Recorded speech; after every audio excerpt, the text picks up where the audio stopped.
उत्कर्ष ओडिशा रे नुआ शीतल भंडार पाई नीति आनिछंती राज्य सरकार। राज्य थिबा शीतल भंडार गुडी को अधिक सशक्त कराजिबो। या सहित नुआ शीतल भंडार खोलिबा पाई राज्य सरकार अर्थनैतिक सहायता जोगै देबाकू घोषणा करिसंते।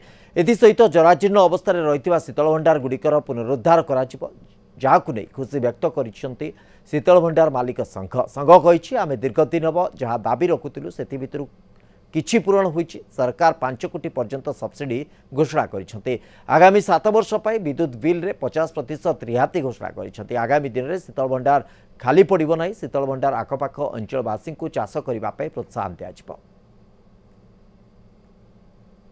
हाराहारी 30-35 शीतल भंडार बर्तमान चालू अवस्था थिबा समय सरकार बर्तमान 58 नुआ शीतल भंडार टार्गेट रखिछन्ति एवं ए योजना जो आनिछन्ति ए योजना रे नूतन शीतल भंडार चालू थिबा शीतल भंडार एवं रुग्ण पड़िथिबा शीतल भंडार पे व्यवस्था करा जायछि। सरकार ए योजना माध्यम रे जो चालू थिबा शीतल भंडार गुड़िक ताकू सुचारू रूप से किपर चलो ता व्यवस्था पे सरकार वर्किंग कैपिटल सब्सिडी देवाई डिक्लेयर करछन्ति, जोटा कि आज पर्यंत केबे करा जाय नथिला। वर्किंग कैपिटल सरकार हाराई 5 कोटी टंका पर्यंत सुध रिहाती डिक्लेयर करछन्ति एवं या सहित सरकार जो इलेक्ट्रिसिटी सब्सिडीटा गत वर्ष देवा आरंभ कले 50% दवाई व्यवस्था करछन्ति आगामी 7 वर्ष पर्यंत।